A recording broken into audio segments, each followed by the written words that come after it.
Hi, everybody. I want to welcome you back to our Love in the Time of Corona video series. I hope that all of you are doing well out there this week. I hope that you're staying sane and staying human. We're about 11 or 12 days into this social experiment now.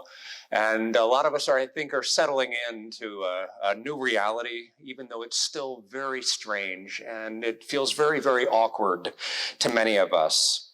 It continues to be the case that a lot of people are out there doing their utmost to make sure that all of us have the things that we need in our lives right now in order for us to stay as sane and healthy as we can. And we can be grateful for all of the folks at the grocery stores, for all of the folks stocking shelves, for all of the healthcare workers out on the front line right now.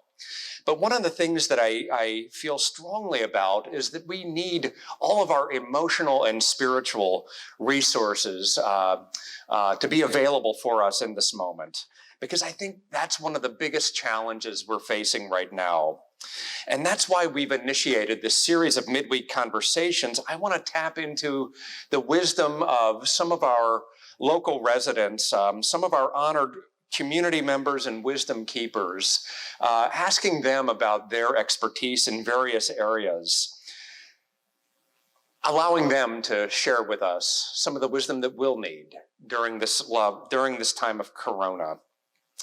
And so for our second in this series of conversations, I have asked David and Carrie Walker to be in conversation with me. They are our mystery guests today.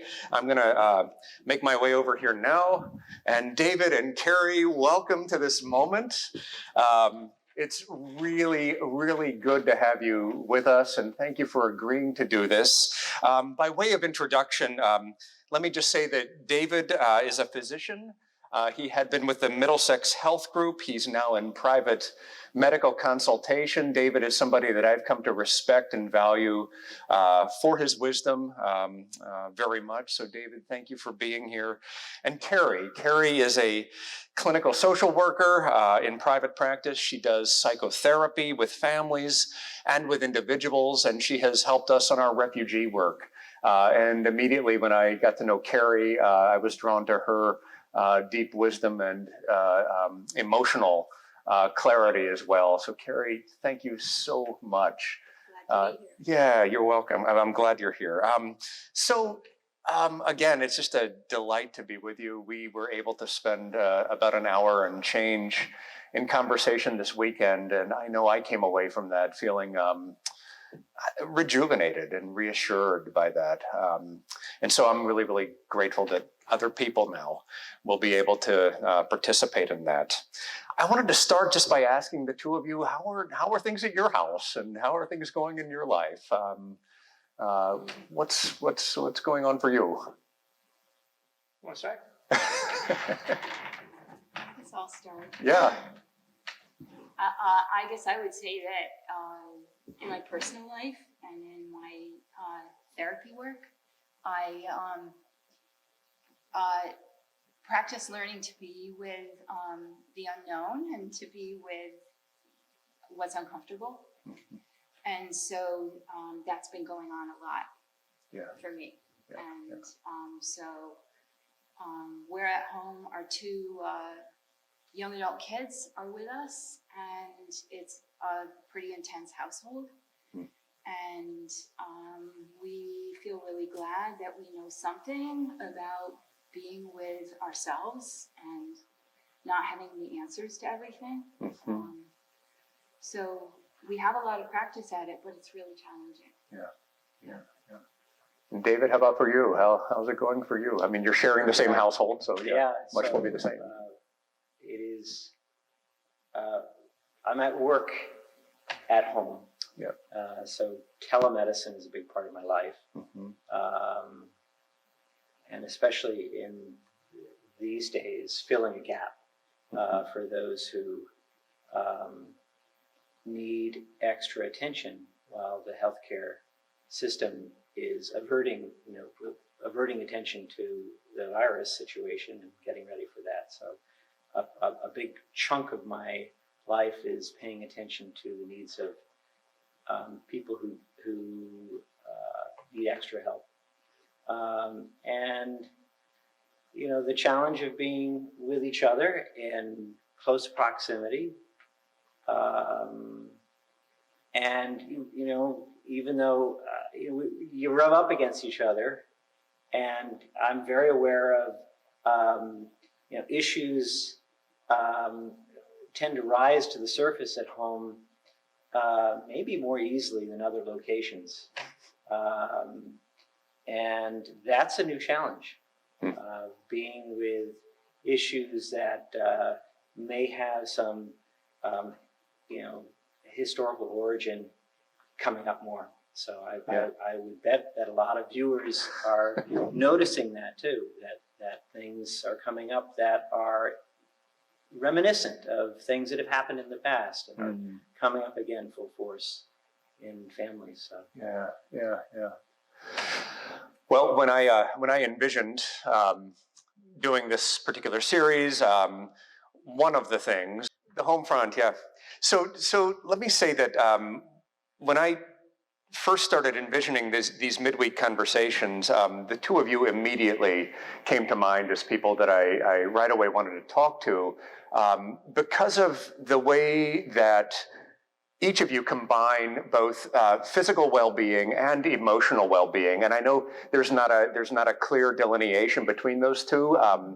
Emotions obviously have a profound effect on our physical health, and our physical health has a profound effect on our emotional well-being.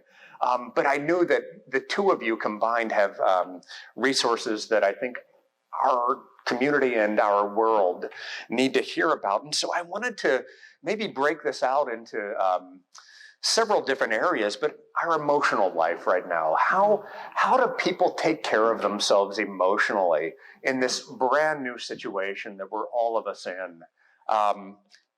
Maybe the way to ask it is, how do we be with ourselves in this particular moment?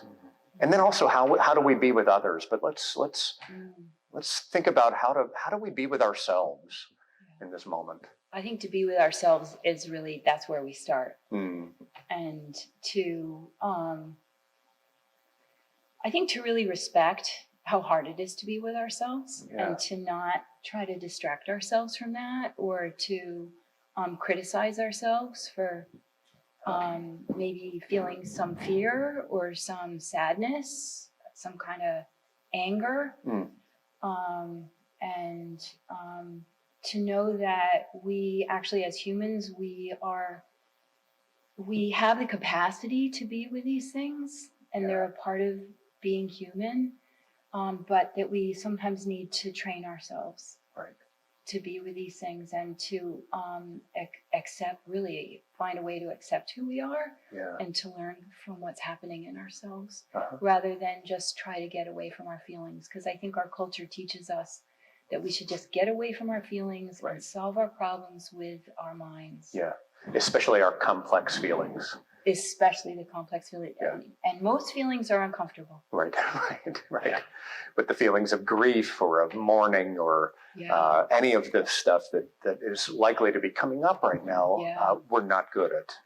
I think I would add one thing, that we are so accustomed to distracting ourselves from uncomfortable feelings, and at a time like this, when we feel really helpless and isolated, these times may bring up old feelings that we have tucked away, that maybe come from our family of origin, maybe come from our own early experiences, and we don't even know what they are. But there's a lot of feeling connected with that, and that can be very hard to be with.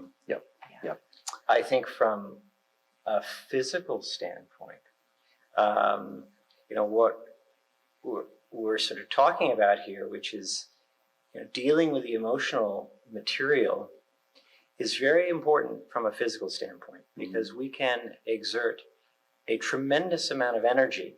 Our bodies can exert a tremendous amount of energy into pushing emotional material that's uncomfortable away. And in this time, to protect our immunity, to protect our immune systems so that we are functioning well, we need as much energy as possible. And you know, when our energy goes towards pushing things away, and literally there, I think, you know, you can almost feel that energy sometimes when something is difficult coming up in our experience, and you can feel the internal squelch Yes. that goes on. Yes. That is really trying to squelch it down. That is a energy intensive event. Yes. And our immune systems work best when the energy goes towards supporting our immune systems. Resting is extremely important. So if there are people listening to this that think that, you know, dealing with emotional material will not really protect me, actually, I think there's good evidence that it does, and protects us in you know, our bodies are protected by not fighting emotional material. Yep. Yep. I like that image of the heaviness that sometimes develops as we try to push these emotions away. Yeah. I know I can certainly attest to that in my own life, and I'm sure a lot of other people can. Feeling that kind of heaviness develop, and then there's a kind of release that can take place when we deal with these emotions head on. So I'm wondering if we can talk about how to do that. What are the ways that the two of you have done that in the past and are doing it now? And what are some ways that folks can deal with their emotional lives head on right now, in a helpful, in an upbuilding way? Well, I think one thing I would start with is recognizing that our brains are not our only source of intelligence. And I think that's really important, because I think we believe that we have to solve our problems. And our energy and our attention goes up into our heads, and we can't solve most of our problems. So that makes us really anxious. Yes. And makes us feel like we have no resources, and it kind of takes us away from ourselves. So I think just wondering, is there some form of intelligence in me other than my brain? Yes. And then maybe exploring the possibility of getting grounded in the body, even if you don't totally trust it. But just learn to be present in the body. And we do a practice of feeling the feet on the ground. And it doesn't solve problems, but it gets us present in ourselves. And gets us grounded in a deeper truth about ourselves and our resources. So I think that would be a starting point. Yeah, as the speaker for the physical body here, just a reminder, you know, that what you're saying, the analogy that comes to mind for me here is that we don't have to think about how to digest. We do not have to think about how to heal a wound. We let that happen in our bodies. And so what we're talking about here with our emotional digestion or emotional wounding is perhaps letting that happen by itself in a way that we allow something to unfold in our bodies. And our bodies actually have a lot to tell us here about how we really feel, what's really going on. So it seems very important to entertain that maybe our bodies know something and can help us here. You know, so I think just being open to that possibility and reminding oneself that our bodies know how to do an awful lot without us thinking at all. That's a good reminder, especially right now, to let certain processes unfold and to let ourselves relax into a new way of being that might break open a new kind of wisdom for us that we need deeply in this moment. I think I would add too that relaxing into this often won't feel like relaxation. You Hmm. know, it might feel more like kind of surrender. Surrender. And it might not feel good. And Yeah. I think often That's right. we have an inner critic. All of us has an inner critic that tells us when we aren't doing well, when we don't think we're coping well, that there's something wrong with us. When, you know, maybe the truth is that we need to allow ourselves to not feel good sometimes. Yes. And to trust that we have the capacity to tolerate that. Yeah. And one question that I like to ask is, can I be with this?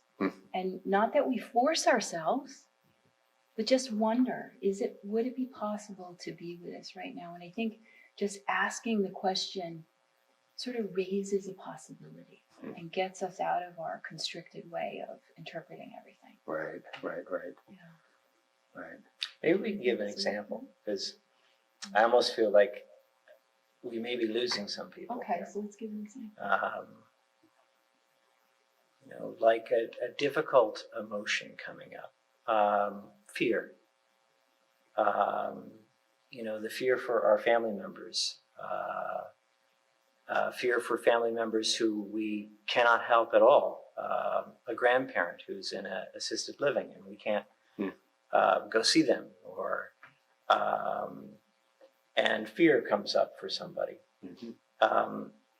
If fear will create havoc up in here with a sense of what if, what's going to happen, and you can almost ride that down a whole line of thoughts about what may happen. One leading to another, all of these future thoughts about what could happen. And we know, we've all experienced how much that takes us away and takes us into sort of a vortex of fear begetting fear, and worry. Yep. So the process here is recognizing that first, feeling that, wow, this is really taking me away up here. You know, sort of stopping and recognizing that you may actually feel it as an energy that's happening up in your head. That the contact with below your head feels like nothing right now. And then what would it be like to sit there and see what's coming up in the rest of your body at this moment? Sometimes, as Cary mentioned, you know, beginning with just my feet are on the ground right now. What's that feel like to have my feet on the ground? To bring attention from the thoughts down to something that's actually happening right now, like my feet on the ground. Or I feel myself breathing, or I feel a fullness in my chest, or whatever. That's sort of what we're talking about, is bringing attention to what's happening in the present moment in your body, and then seeing how that informs. Sometimes that might be an uncomfortable sensation. So say it does bring up an uncomfortable sensation, then what? What happens then for folks once that has once they have sat with it, once they have become aware and conscious of this very powerful, uncomfortable emotion? Is the trick simply to sit with it for as long as you can? Well, I think one of the things that's helpful is that question, can I be with this? Is it too uncomfortable for me right now? And if you can be with it, frequently what happens in the body is the body likes movement, likes change. And so if we can be with a sensation that we can identify in the body during this time when we're thinking fearful thoughts, if we can bring our attention to that sensation and then be with it and pay attention to it like we're curious about it. You know, what is this? Why I'm feeling this right here, and stay with it. tends to change. Uh-huh. And then to stay with the change. What's happening here for me right now? Yeah. So it's been a very helpful practice for me to land more in the present moment with myself in something that feels like it's unfolding and changing, and to be curious about that. Sometimes it takes you into things that feel unpleasant. Frequently, unpleasant becomes pleasant. Surprises one with, actually, this is pleasant. Yeah. This is so. I think one thing is to be careful not to interpret. Yeah. We start to be with a feeling, and then naturally we're just going to want to, what is this? What am I going to do about it?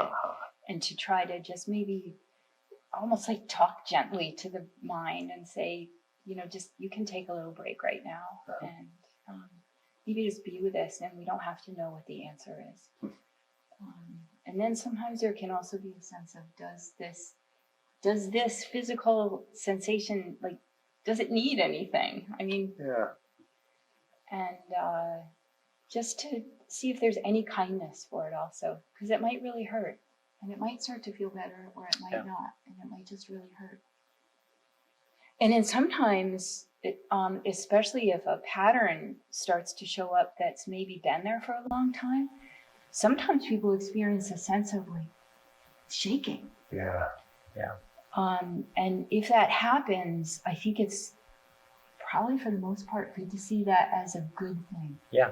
Shake, like maybe stand up and shake, or sit there and shake your hands and your feet, or stomp, or because often that energy is wanting to be released. It's been maybe held for a very long time. Wow. I want to linger on a phrase that you just used. See if you can find some kindness for it, which is to say to welcome whatever is happening as an invited guest in some ways. Right. Yeah. To me, it's really crucial to think that we are actually, like, kindness is actually in us. We don't have to force ourselves to be kind. It's like we were created with kindness as just part of who we are. Yeah. Because if you try to force yourself to be kind, it just doesn't work. That's a powerful learning, or that's a powerful thing to emphasize right now. Yeah.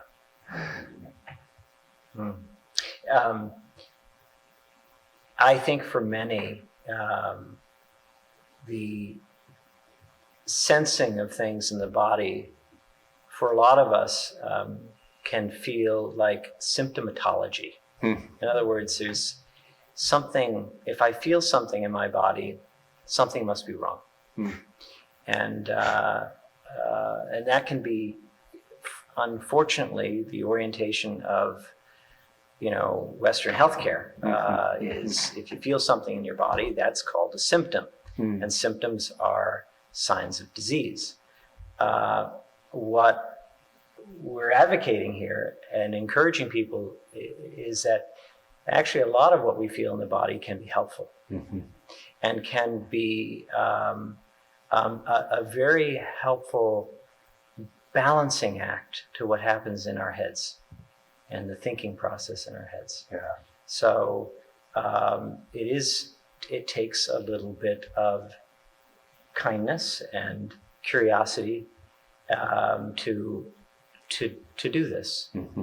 But it's a capacity we all have, and our bodies seem to really appreciate this type of kind attention. Yeah.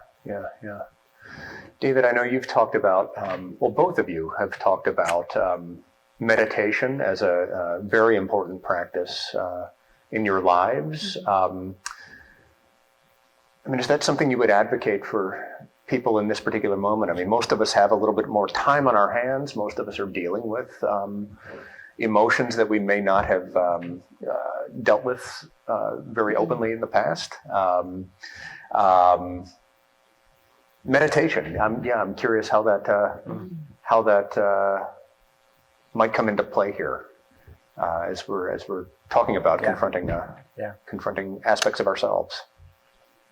Definitely. I been aware that meditation for me these days is frequently about recognizing distraction. And I think there's again, an unhelpful idea that we have about meditation, that meditation is about not thinking, and meditation is about being free of distraction. And what's more helpful to me is seeing meditation as a practice of letting everything be as it is. And being still with oneself, which means allowing thoughts to come and go. And even the distractions, noticing that they're distractions, and noticing that I can come back to something in my body that maybe just for a moment, maybe just for a few seconds, feels like it's right here, right now, and is happening naturally. So I would really advise, there's so much help online about how to start meditation practices, but that particular encouragement about it's okay to be distracted when you meditate. In fact, it's an invitation to let the doors and windows of your awareness open up to everything that is distracting you, and notice that you're distracted. Yeah, I think that's really helpful.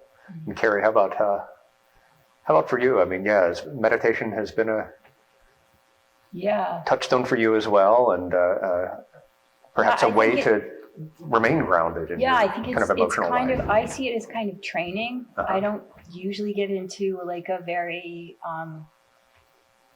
ideal state, but it's sort of training my capacity to see what's here. And also, I think after a while, if you do it enough, you start to see what's going on, and then not be as controlled by what's going on in your mind and in your emotions. You start to see it kind of comes and it goes, and it comes and it goes, and you start to learn how to watch that and not feel that that's all that you are. Right. I think that for me is the key thing about meditation. I am not just my thoughts, and that is a profound revelation. Is I am not my thoughts. It's sort of against the Descartes, I think, therefore I am. Well, I'm not just my thoughts. And meditation seems to have this effect at allowing you to see your thoughts as part of your awareness of yourself. But there's a bigger space in which thoughts occur. So the fact that we notice our thoughts, we notice our distractions, we notice these things that tend to take us away. And then we notice, we bring our attention back to something that's here now, our breath, our feet on the ground, whatever the focal point is. And it has a sense of widening our awareness of things, so that thoughts seem to be just one inhabitant in that wider awareness. I think that's a beautiful way to describe it, and a beautiful way to face into what many of us are dealing with right now. I know a lot of people are living in a form of solitude at the moment. There are those who are forced to be at home alone on their own for long stretches of time. And so I think the loneliness is acute for many, many people. And so I think this sort of practice, learning to be with oneself and learning to be open to whatever is coming, is a really, really important thing for everybody. But I think especially for those who are dealing with long stretches of solitude. I do think it can help us feel less alone, because we can feel more connected to ourselves. Right. Yeah, that makes sense to me too. But I'm wondering if we can then transition to talking about being with others, because I know a lot of us are in very the challenge. Exactly. Yeah. So we're in very confined or tight spaces. Many of us with a handful of other people, our close family members, or sometimes friends, or can be in any number of configurations. But a lot of us are now in these very isolated environments with a select other number of people. How do we do that? How do we be with one another in a way that's going to be life-giving, in a way that's going to be nurturing, in a way that's going to be enhancing for the well-being of one another, for ourselves and other people? I'm wondering where your thoughts go with that. I think it starts with self-awareness and self-respect, and awareness of oneself and what's happening here. Yeah. And being really careful about rejecting our experience. And I think when rejecting is happening, just to name it, you can't force yourself to accept, but you can at least recognize and name what's going on. And if there's difficult feelings or thoughts, and then if self-rejection comes along, to at least identify that and know that that's what's happening. Yeah. Because I think our tendency is to look outside and what's the problem? It's either what's happening in the news, or it's what my family member is doing that's really annoying me, and they have to stop. But I think often when that's up, it's really because we're not allowing ourselves to be with what's here. Yeah. So that would be the first start. So the first place to start would be being aware, being emotionally aware of what's going on for us. For starters. And see if there's self-acceptance and kindness. See if Yes, that's yes. there. And if it's not there, at least name it. Part of that is noticing when you're reacting to another person. Right. Notice when you react to our government. Notice when you react to whatever comes up as a strong reaction in you. See if you can pause and say, I wonder why I'm reacting so much to this. I wonder what's happening inside me right now that this really gets me. And that can be a really good practical place to start is, with the big reactions. Oh, I feel this, So frustrated in this person. I really want to attack, or I want to, blame, is to pause that just for a moment to look, what is it in me?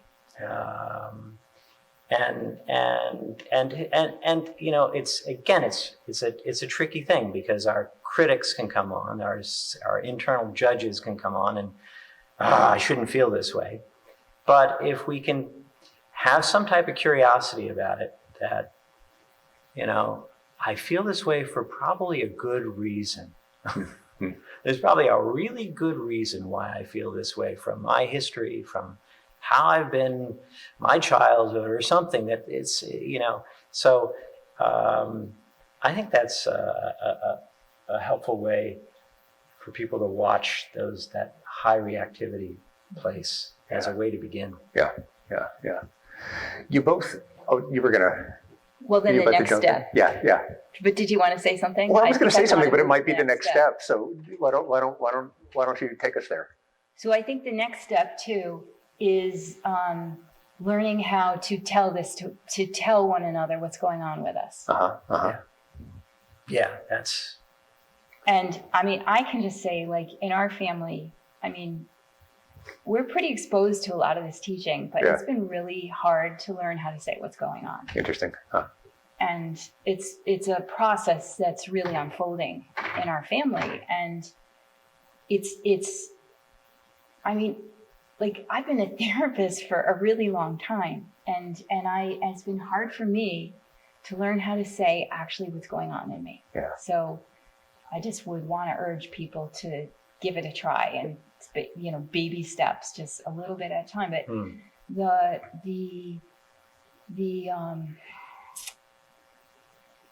it's just such a paradigm shift to say what's going on with myself, but also maybe to let people know that I'm trying to do this. Yeah. I'm trying to say what's going on with myself. I'm trying not to blame anybody. Yeah. And also ask, I think in a couple or in a family or in a friendship, to maybe just say, I just want to talk about this process. I want to learn how to say what's going on with me.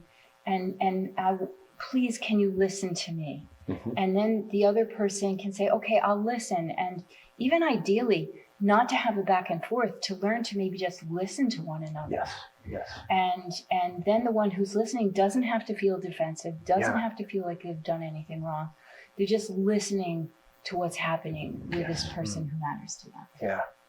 Well, that's exactly where I was going to go. And my previous question, both of you talked about in our earlier conversation, you talked about listening without judgment. And that obviously has an internal component, listening to ourselves without judgment and being willing to receive with kindness whatever happens to come up with in our internal worlds, but also then listening to other people without judgment and without feeling as though, you have to comment or evaluate. We feel defensive so quickly. Yeah. Like, So- I've done something wrong. Right. So a practice that we try to use with each other and in our family is, asking in these moments where reactivity is coming up and strong feeling is coming up, is just asking, do you want me just to listen and provide no feedback right now, or would you like feedback from me? And sometimes it's just so helpful to have someone listen to you. Yeah.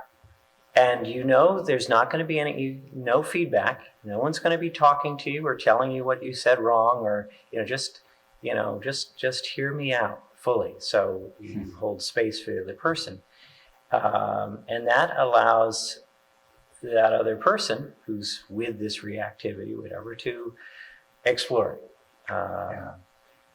So it's a very helpful practice of relating, of literally like listening to each other with no feedback at all, and that being understood between the party.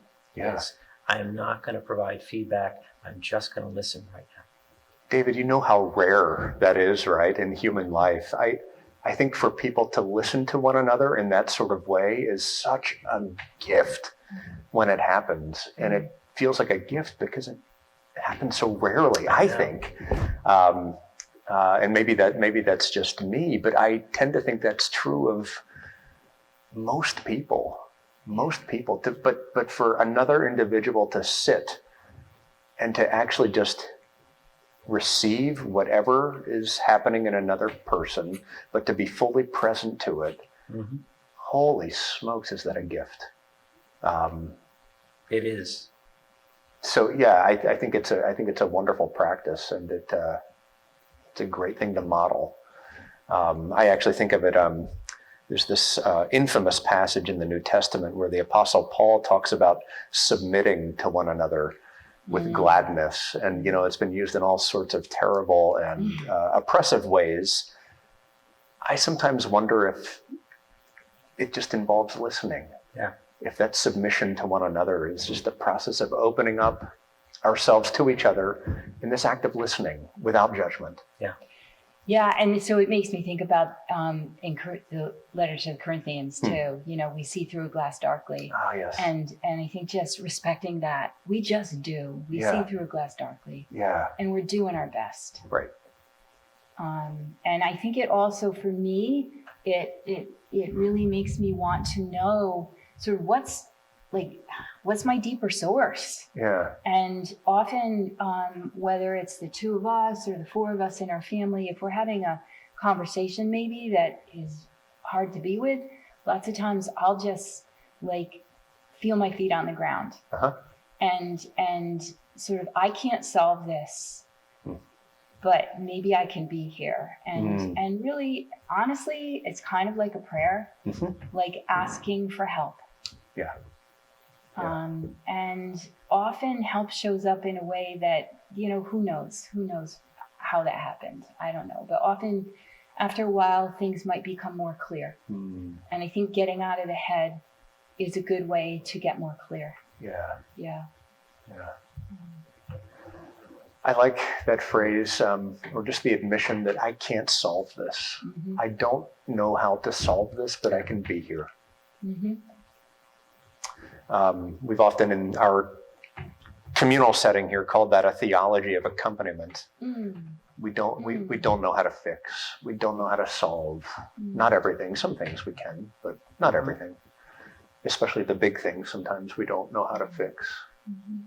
But we can accompany one another, and we can be present to it. And that alone feels like a gift. That alone feels like a gift. So do you do this as a family unit? Do you do it like one-on-one? I mean, how does it work best to do this kind of listening practice? Do you have a sense of that? Does it work in groups, or does it work best with two individuals being with one Well, I another? think we do a combination of a formal type practice that we do, and we have some friends who like doing this on Zoom and things like that, where it's literally like just practicing this. Yeah. But I think in our family, it happens spontaneously at the dinner table, and something comes up that's, as I'm sure a lot of families at the dinner table, something's really coming up real strong, a reactivity towards each other or something. And it can be in that moment to say, okay, is this something that you would just like me to be present for, and without giving you any feedback? Yeah.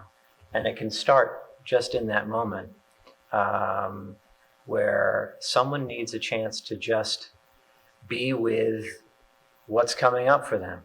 Yeah. And the beauty of it is that there's sort of an assumption behind it that it's okay to not know what's coming up inside you. It's okay for you to not have it figured out. And I think at least for me, I mean, I think I've spent so much of my life thinking that I should only open my mouth up if I know what I'm talking about. If I figured something out in me, then I should, then I can give a public broadcast. But the beauty of this is it's about being with yourself and not really knowing what's going to come up. You're exploring feelings that are coming up, or combinations of feelings, thoughts, memory, whatever. Yes. And the family or another person is just giving you space to do that. Yes. Yeah. It's almost like a timeout. Okay, you have the floor to just explore. It strikes me as a very healthy practice at this point. I would add that it's a bumpy road. It's not like we do it great. Yeah, it's a practice.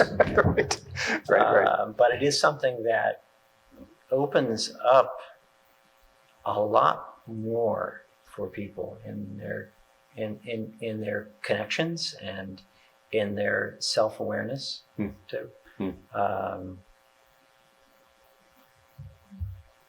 I was thinking, like last night, you would ask me a question about something about doing something today, and I was aware you asked me this question, and I felt like I felt uncomfortable, and I didn't know what to say, and so I remember thinking, I think I can just say this back, as I'm feeling uncomfortable, and I don't know why, and I don't know what to say about it. And it felt like such a relief to me to actually get in touch with and let you know that I was feeling some reaction to what you said. I didn't really know what it was, and it's something that I want to explore, and we talked about it. Well, maybe we can take some time and explore that together. So that's a relatively new thing for me. It's like, those are things that I used to stuff in the past, and stuff it down, and I don't understand it, but to actually give voice to it, share it with another person, be sort of curious. I'm having a reaction to what you just asked me. I don't know what it's about. Uh-huh. I think so. Right, and it's a day later and we still haven't really, sort of looked at what it is, Yeah. but there's we will. Yeah. It strikes me that this has implications for not only how we conduct ourselves and with our kind of individual family units or friendship groups or however we're configured right now, but it has implications for how we conduct ourselves publicly too, Right. with whoever we happen to encounter, however we happen to come across from a pulpit, say, or in front of a camera or something like that. It seems like it has deep implications for It does. for all of those dimensions. I would say even how we talk to each other about, so how are you doing about the coronavirus? Yeah. And it might either be like, oh, I'm not worried at all, or I'm so scared, or and whether it's inside our own head or what we say to one another, sometimes it's like okay to not have an answer. Yeah. It's okay to not know how I'm feeling. It's, there's a lot going on and I don't understand. Right. Most of us, I think, are in that particular state, and having the freedom to own up to that feels important. I guess we should probably start bringing this to a close, but I don't want to neglect our bodily health. We've been talking, again, I don't want to bifurcate our emotional and our physical well-being. So I think by talking about our emotional well-being, we're implicitly talking about our bodily health. But let's talk a little bit about best practices right now around food or around self-care in terms of, exercise or sleep or any sort of insights the two of you might have around those things. Those feel important to me as well to address. Yeah. I cannot, emphasize more the need for rest in all of its forms to help us, protect us, take care of us. Yeah. So our immune systems are uniquely sensitive to demands on it, and our immune systems seem to undergo a reset function when we rest. So resting doesn't just mean good sleep, but sleep is where it starts, and having patterns in our life that protect our sleep patterns. So I think for a lot of people, not doing stimulating things before bedtime, watching, it's like there's a Netflix show I've been watching with my kids, The Outsider. It's really scary. Okay. And I made a decision. The Stephen King adaptation. I said, I'm not going to watch this after dark. I'm not going to watch it as and that's pretty And rare. I don't watch it at all. Yeah. And she doesn't watch it at all. And a lot of that's because I want to safeguard my sleep. And I watch it during the day. My system seems to handle it better that way. And so there are things that we can do to safeguard our sleep. We try not to watch the news, not to look at the news too I often. think so. Curtailing that, particularly before bed. Yes. Being careful about excessive alcohol, which can interfere with our sleep rhythms. Knowing where to exercise in the day that promotes better sleep. Some people, if they exercise at night, can actually be activating, more difficult to settle down afterwards. For some people, it can be settling. So everyone's different with that. But sleep is really important. Yes. And it's been my experience throughout my entire career that when we don't sleep well, when we're sleep deprived, we are more vulnerable to illness, period. Any illness. Then there's another component of rest during the day, so that in highly activating days like this, when we get activated by reading the news, and you can feel the activation as whatever, that we do practices in the day that help to settle us down. Because our immune systems like rest, and so sleep at night and then deactivating during the day. So practices that help you to settle during the day. We talked about meditation as one. For some people, going out for a walk, being in nature, going and sitting on a bench. I'm aware of all of the beautiful perches around here that the Lyme Land Trust has put out in the woods. These benches that are just sitting there all by themselves. And probably old Lyme Land Trust. And the old Lyme Land Trust, right? And go sit on a bench. Yes. Take your time and go listen to the peepers. That is such a gift of this area, actually. Yeah. Such a gift. But it has a deactivating. It has a rest quality to it, and that matters for our bodies. Our bodies appreciate that type of deactivating experience. Exercise. So now an activating experience. So activating experiences can help us too. And exercise, there's a lot of good evidence that exercise promotes better immunity. So regular exercise is helpful, and this is a good time to engage in it if you have more time to do it. I would advise people to not overdo it and to listen to your body as to what is overdoing it. And a typical sign of overdoing exercise is I feel way too exhausted afterwards, or way too stiff or sore. And you've overdone it. So dialing it back. You want to say a few things about nutrition? Eat as healthy as you can. Yeah. Mostly plants. Well, yeah. Yeah. I know I say that only because I one of the things that stood out to me, David, was you sent out a letter to your patients after you were leaving your practice, and your advice was eat mostly plants, which struck me as really powerfully good advice.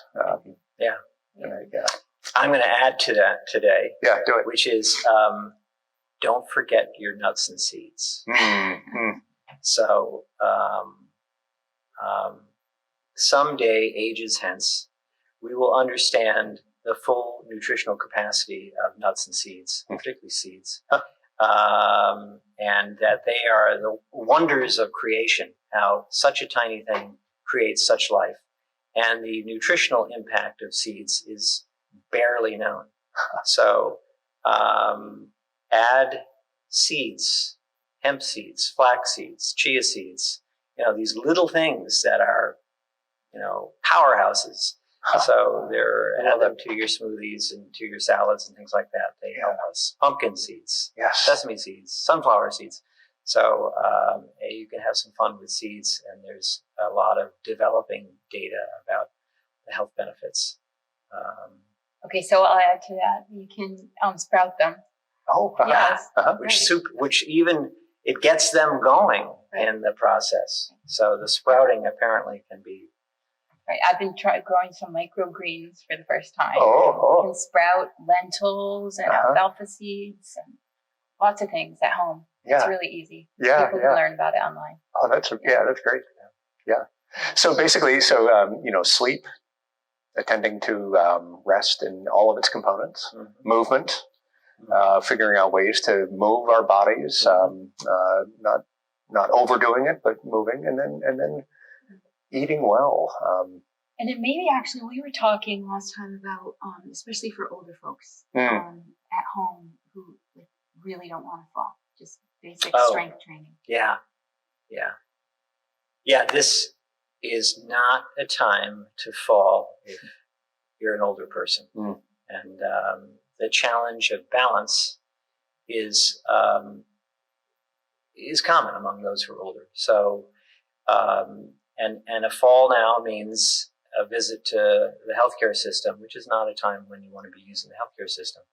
So things that older folks can do to attend to improving their strength so that they can compensate for bad balance are exercises like squats. And I like to give people wall push-ups to do. They're simple to do and they're safe. Squats are a little trickier, and a good way to do squats is with a chair behind you, and you squat to the chair as if you're going to sit, and just when you feel that you've landed, stand up. So that pattern, and if you get too tired, you can drop back into the chair. Yeah. But those strength training exercises for really people over the age of, I would probably say 55, become more and more important. And if you're over the age of 80, you really should be doing these exercises every day, because our muscle memory is short as we get older. And I think that tends to be very overlooked, that muscle memory, the strength memory, declines as we get older. And therefore, we need repetition. The older we get, the more helpful repetition to exercise is. So daily exercising as we get older, and particularly with strength training, is important to prevent falls. Yeah. That makes good sense, and I'm glad you raised that point. That was important as well. So let's bring this to a close, and I wanted to bring it to a close by just asking the two of you if there are aspects about this moment, strange as it is, anxiety producing as it is, if there are aspects about this that feel kind of hopeful to you, if there are little pockets within this strange new reality that we're living in that actually feel life-giving. And I'm wondering if we can land there to close the conversation out. Are there moments of hope in this? Sure.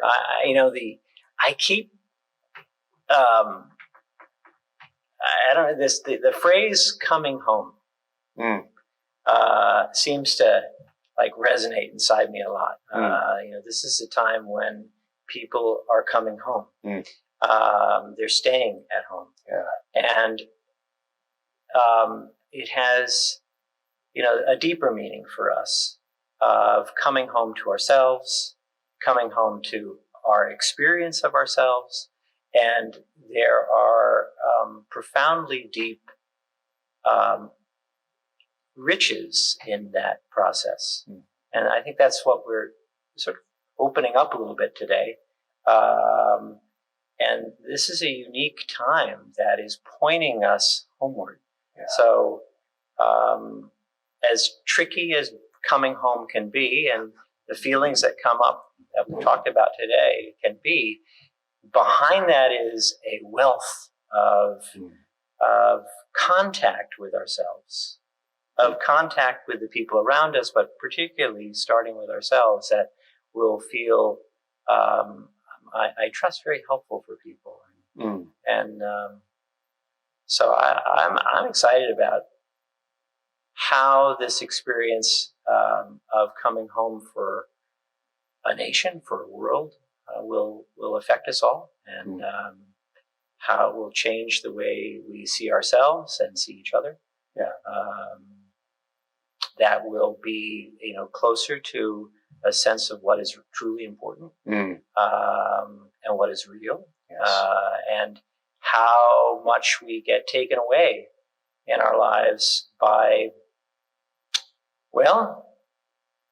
things that are more illusory. So I think there is a hidden excitement about this process as I think about it. Yeah. Thank you for that. I love that image of coming home. This is a moment of all of us coming home and returning to basics in some way. Yeah. Cary, how about you? Yeah, well, I guess for me it's similar to that. It's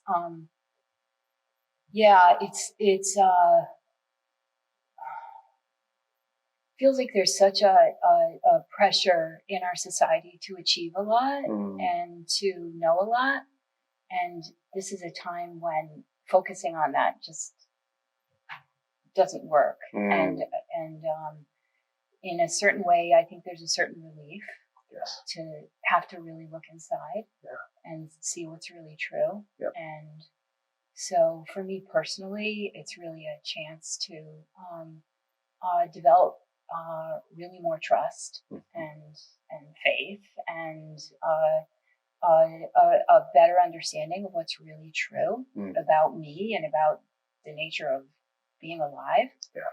And I would really hope for a world that maybe it will help us to see what's more real. Yeah. Rather than just, just being as materialistic as possible. And, I don't know, maybe as a world we can get in touch with what we share in common and what really matters. Yeah. I really hope that is happening. Yeah. I would echo that as well. I do have the same hope that this can be a moment where we do realize our common humanity across all the differences that we do share. I hope that there's a deeper commonality that we can all discover as a result of this. Well, listen, I think it's a good time to pause. Let's call this a pause in the conversation, because we may do this again. I think there are many more depths that we could explore together. I love talking to the two of you. I love being with the two of you. So thank you. This is a great conversation. Yeah, thank you for agreeing to do this and for sharing your wisdom in this moment. I think it's so important to have these kinds of perspectives out there for folks. There's so much scrolling of news feeds and things of that kind that I think take us away from actually exploring what wisdom might come up in our lives in this moment. And so I'm just grateful that the two of you are willing to be a part of that. Thanks for asking us. You're welcome. You're welcome. Well, to all of you out there, I just wanted to say that I hope that you've enjoyed the conversation with David and with Cary. I, again, hope that you're doing well. And I hope that there are pockets or moments of life that you're discovering in the midst of this time. Pockets of hope, pockets of inner resources that you didn't know that you had. I hope that you're finding those things as all of us go through this process together. Be well, take care of yourselves, know that I love you, we love you, and know that we're in this together. Love in the time of Corona. See you soon.